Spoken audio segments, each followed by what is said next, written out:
given the circumstances, it could have been a lot worse. Let's get into this.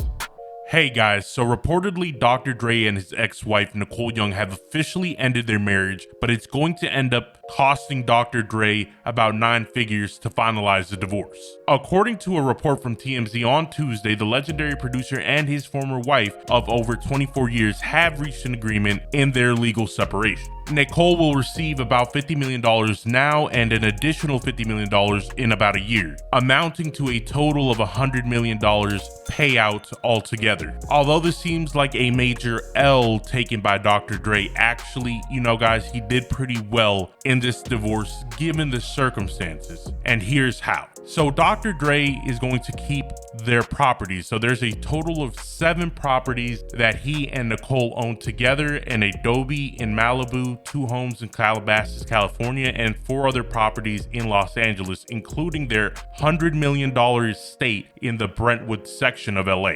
Dre additionally gets full possession of his master recordings, trademarks, and interests in partnerships and their trust, as well as their Apple stocks, which includes proceeds from him selling his Beats by Dre brand. When it comes to Dr. Dre and Nicole's vehicles, they're going to split it, so Dr. Dre is going to get 6 and Nicole's going to receive 4. The type of cars weren't specified though. As for Nicole, she will keep her jewelry, cash, and bank accounts she had during their marriage. However, she is responsible for her own legal fees, which a judge reportedly ordered Dre to pay a portion, about $500,000. But you guys have to put that in context because her legal fees amount to millions of dollars.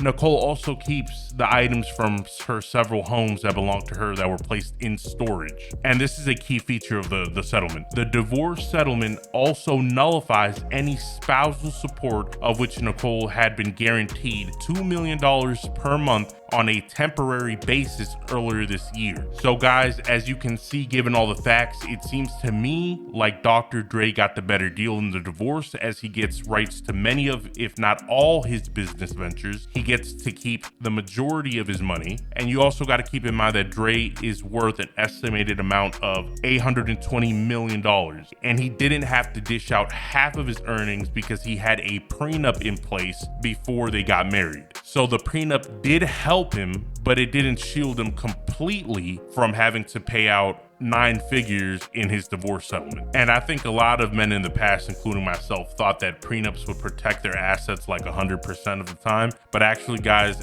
usually it'll just mitigate, but it won't shield you from the consequences of having to divorce someone. So it's better to have a prenup in place because you want to mitigate that, because you got to keep in mind Dr. Dre saved a cool like $300 million thanks to that prenup. And unfortunately, the prenup doesn't protect you 100%, and it could also be null and void by a judge if they find it to be a frivolous prenup. So you got to keep that in mind as well. Anyway, guys, tell me what you think about this settlement and case. You heard all the facts. What do you think? Do you think that Dr. Dre won, or do you think he lost? Tell me in the comment section down below. Remember to like and subscribe, and I'll see you guys later. Peace.